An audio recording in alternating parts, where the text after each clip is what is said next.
Hello friends, कैसे आप सब लोग and thanks for watching my channel. तो एक और हफ्ता ख़त्म हो चुका है और अगर हम निफ्टी और बैंक निफ्टी का प्राइस एक्शन देखेंगे तो कहीं ना कहीं फ्लैट ही रहा है, क्योंकि एक फ्लैट टू पॉजिटिव एक फ्लैट टू नेगेटिव है। जाहिर सी बात है, क्योंकि निफ्टी के पास अलग सेक्टर या इंडस्ट्रीज़ है जबकि बैंक निफ्टी के पास वो नहीं है। लेकिन फिर भी अगर आप परफॉर्मेंस देखेंगे तो ओवरऑल मार्केट में स्ट्रेंथ तो है। और जैसा कि अगर आपने मेरा पिछला वीडियो देखा है और जो भी निफ्टी और बैंक निफ्टी से रिलेटेड मेरे वीडियोस देखते हैं हर हफ्ते, तो उनको पता है कि हमने पिछले हफ्ते डिस्कस किया था कि निफ्टी कहीं ना कहीं रेजिस्टेंस पे है, जबकि बैंक निफ्टी के पास थोड़ा अपॉर्चुनिटी है, लेकिन निफ्टी रेजिस्टेंस पे था। तो निफ्टी भी आप देखेंगे कि उसी लेवल के आसपास जाके वहाँ से थोड़ा सा करेक्शन शुरू हुआ है और बैंक निफ्टी थोड़ा सा वीक हो गया है ना। यहाँ पे देखिए, ये निफ्टी का फ्राइडे का क्लोज है, लेकिन अगर हम 5 दिन का निफ्टी का क्लोज देखेंगे तो आप देखिए फ्लैट टू नेगेटिव ही रहा है। एग्जैक्टली ये फ्लैट ही रहा है। और वहीं बैंक निफ्टी तो आखिरी दिन ये नेगेटिव रहा है, लेकिन पिछले 5 दिनों में ये करीबन 1%, 1.11% डाउन रहा है। ये भी आप फ्लैट टू नेगेटिव बोलिए। जबकि निफ्टी जो है 0.61%, 0.61% ये नीचे रहा है। तो मतलब आप निफ्टी देखिए या बैंक निफ्टी देखिए, पिछला एक जो हफ्ता गया है वो कंसोलिडेशन में ही गया है, आप बेसिकली बोल सकते हैं ना। इसका और भी एक रीज़न है, क्योंकि हम दिसंबर के आखिरी हफ्ते के आसपास है, या फिर आप बोल सकते हैं और 8-10 दिन ही बचे हैं दिसंबर ख़त्म होने में। तो जाहिर सी बात है कि इस समय पे इंस्टीट्यूशंस एक्टिव नहीं रहते हैं, सब छुट्टियों पे चले जाते हैं और एफआईआईज बेसिकली एक्टिव नहीं रहते। इंडिया वाले भले ही मार्केट खुला हुआ काम करते हैं, एफआईआईज नहीं रहते। तो अभी आप समझ लीजिए कम से कम 5 या 10 तारीख तक ये एक्टिविटी बहुत लो रहेगी। 10 जनवरी के बाद ही फिर से जो मार्केट में एक्टिविटीज़ है वो शुरू होंगी।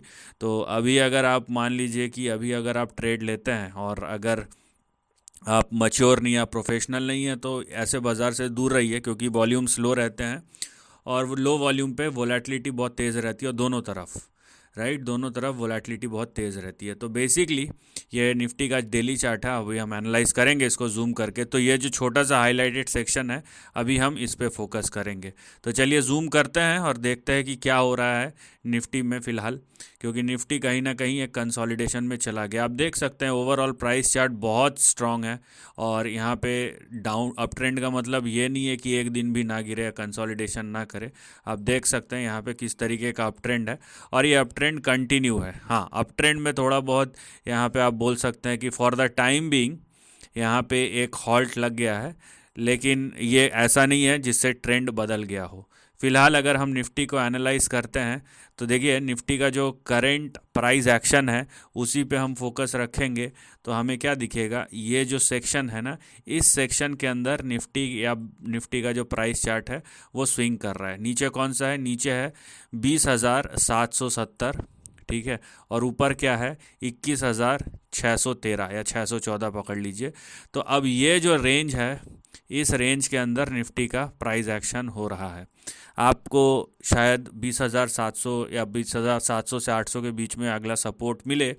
और वहीं अगर आप यहाँ पे बुलिश हैं तो वेट कीजिए कि निफ्टी जो है 21,613 का जो लेवल है या 615, इसके ऊपर चले जाए। और एक तरीका भी है यहाँ पे, अगर मैं इस तरीके से ऐसा एक लाइन खींचता हूँ तो आपको दिखेगा यहाँ पे कि ये भी एक बेस था कहीं ना कहीं निफ्टी के प्राइस चार्ट में। और फिलहाल जो है ये एक करेक्शन या कंसोलिडेशन हो रहा है, लेकिन ये किसी भी तरीके से इस बात का इंडिकेशन नहीं दे रहा है कि यहाँ पे डाउन साइड चल रहा है, राइट। करेक्ट, जो अप ट्रेंड है वो इंटैक्ट है और अप ट्रेंड में थोड़ा सा यहाँ पे आप सम बोल लीजिए कि पॉज लग गया है। तो फिलहाल इसीलिए निफ्टी को रेंज बाउंड है तो रेंज बाउंड ही रहने दीजिए। यहाँ पे 2-3 तरीके हो सकते हैं। पहले तो ये कि आप ब्रेकआउट का इंतज़ार कीजिए 21,615 के ऊपर और उसके बाद आप बुलिश होइए अगर आप बुलिश है तो, या फिर ये कि इसको कम से कम सपोर्ट तक आने दीजिए 20,600, 700 से 20,800 के बीच में, जहाँ पे सपोर्ट है वहाँ से आप फिर 21,600 तक ले सकते हैं। लेकिन एक बात यहाँ पे ये भी है कि 20,750 के नीचे अगर जाता है निफ्टी तो करेक्शन और एक्सटेंड हो सकता है, यहाँ पे ये भी ध्यान रखना है। तो फिलहाल एक रेंज हमें, जो इसको मैं हटा देता हूँ फिलहाल, लेकिन जो हमें बेस मिला है वो 20,770 से लेके 21,613 का मिला है, और वहीं पे रहें तो हम ज़्यादा अच्छा है। और फर्दर मोर देखिए अभी होगा क्या, अगर बाज़ार में यहाँ पे स्ट्रेंथ है तो यहाँ पे निफ्टी जो है ये कंसोलिडेट करेगा, निफ्टी गिरेगा नहीं। और अगर स्ट्रेंथ नहीं है तो आपको 20,770 के नीचे या 760 के नीचे जैसे ही गया, यहाँ पे फर्दर करेक्शन आपको देखने मिल सकता है, राइट। तो यहाँ पे एक पॉज आपको दिखाई दे रहा है। वहीं हम बैंक निफ्टी के ओर जाते हैं, और देखिए मैंने बैंक निफ्टी के लिए बना के रखा है, और बैंक निफ्टी का आप देखिए किस तरीके का यहाँ पे प्राइस चार्ट है, ये यहाँ पे क्लियरली दिख रहा है। अब देखिए पिछले हफ्ते ना निफ्टी का ट्रेंड ज़्यादा क्लियर था, अभी बैंक निफ्टी का ट्रेंड ज़्यादा क्लियर है, क्योंकि बैंक निफ्टी जो दिखा रहा है ना वो करेक्शन है, लेकिन निफ्टी जो दिखा रहा है वो कंसोलिडेशन है। अब इसका मतलब ये नहीं है कि बैंक निफ्टी जो है अगले हफ्ते सीधा ही ऐसा धड़ाम से गिर जाए, ये पॉसिबिलिटी कम है।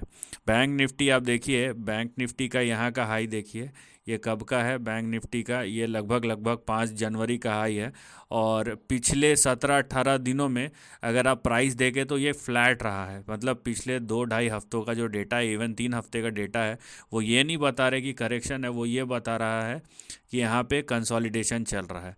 और अगर ये कंसोलिडेशन देखिए 2-3 तरीके हो सकते हैं ये करेक्शन होने के, पहला तो प्राइस करेक्शन, दूसरा है टाइम करेक्शन, लेकिन यहाँ पे ज़्यादातर टाइम करेक्शन ही दिखाई दे रहा है, क्योंकि आप बैंक निफ्टी को देखिए ये दोनों रेंज के अंदर यहाँ पे ये ट्रैवल कर रहा है। तो फिलहाल आपका जो करंट रेंज है नीचे है 46,560, 46,560, और ऊपर है 48,336, 48,336। तो ये फ़िलहाल रेंज है। अगर ये करेक्शन एक्सटेंड होता है, एक्सटेंड का मतलब एक्सटेंड बोलने से मेरा मतलब ये है कि रेंज के अंदर ही, लेकिन आप देखिए मैं बोल रहा हूँ ये इस लाइन के नीचे, मतलब 46,560 के नीचे अगर निफ्टी बैंक निफ्टी का प्राइस एक्शन एक्सटेंड होता है तो इसका जो बड़ा सपोर्ट होगा वो 44,700 से लेके यहाँ पे 45,200 के बीच में होगा। अब देखना है कि प्राइस एक्शन किस तरीके से होता है, क्या जो बैंक निफ्टी है वो इस लाइन के बीच में ऐसा कंसोलिडेट करता है। अगर ऐसा करेगा तो बहुत लंबा कंसोलिडेशन जाएगा, ये पहला तरीका है। दूसरा तरीका ये है ये थोड़ा सा और कंसोलिडेट करे, फिर ऐसा धड़ाम से करेक्शन यहाँ पे आ जाए, गिर जाए, ये दूसरा तरीका है यहाँ पे।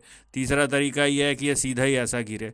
तो यहाँ पे डिपेंड करता है कि किस तरीके से प्राइस एक्शन होगा, लेकिन एक चीज़ क्लियर है, चाहे वो निफ्टी हो या चाहे वो बैंक निफ्टी हो, वो ये कि दोनों बाज़ार ने अभी थोड़ा सा पॉज लिया है, और पॉज होने के पीछे बहुत सारे बाज़ार ही एक्चुअल में उसका जो मूलाधार है या मूल कारण है वही है, क्योंकि बाज़ार में आपको पार्टिसिपेंट नहीं दिखेंगे। तो बाज़ार में आप एक दिन अगर आप तेज़ी देखोगे, 2 दिन देखोगे, लेकिन उसको कैरी फॉरवर्ड करने के लिए आपको बाज़ार में पार्टिसिपेशन चाहिए, जो कि मिसिंग है और जो हर साल इस समय मिसिंग रहता है। तो इस समय बाज़ार को न्यू हाइज़ में देखना, मैं ये नहीं बोल रहा हूँ चांसेस नहीं है, लेकिन अगर गया भी तो सस्टेनेबिलिटी कैसे होगा वो एक बड़ा मुद्दा बन जाता है। अगर सस्टेनेबिलिटी हुआ तो समझ लीजिए जैसे ही फिर बाज़ार ओपन होता है, एफआईआईज आते हैं, फिर तो बिल्डअप आएगा, उसके ऊपर रैली बिल्डअप आएगा, लेकिन उसका लो वॉल्यूम पे एक्सपेक्टेशन रखना, उसमें रिस्क ये हो जाता है कि ऐसा नहीं है कि जाएगा या नहीं जाएगा, वो तो सबसे पहला क्वेश्चन। अगर मैं मान लेता हूँ गया भी तो सबसे बड़ा क्वेश्चन जो आ जाएगा वो सस्टेनेबिलिटी का है, क्योंकि लो वॉल्यूम्स पे बाज़ार सस्टेन जनरली नहीं करते हैं। तो एनीवेज आपके दो हफ्ते 10-12 दिन बचे हैं और इस साल को ख़त्म होने में, और यहाँ पे अगर आप निफ्टी बैंक निफ्टी का प्राइस देख रहे हैं तो वो थोड़ा सा पॉज मोड में चले गए हैं या कंसोलिडेशन मोड में चले गए हैं। इसको आप करेक्शन ना लेके कंसोलिडेशन ही रखें, क्योंकि ट्रेंड ना तो ट्रेंड बिगड़ा है, ना तो हमें कुछ ये इंडिकेशन मिल रहा है कि ट्रेंड ख़राब हो गया और ये टूट गया है, ऐसा कुछ भी नहीं है। निफ्टी और बैंक निफ्टी दोनों करेक्शन में है, और ये करेक्शन एक लिमिट तक है, और ये correction with in a range हो रहा है। तो यहाँ पे एक इसको आप पॉज बोलिए, और अगर आप प्रोफेशनल नहीं हैं तो ये ऐसे बाज़ार को अवॉइड करना चाहिए, क्योंकि मूव्स दोनों साइड आते हैं और आप अननेसेसरी यहाँ पे पैसा लूज़ करेंगे। So this is the end of the video, thanks for watching.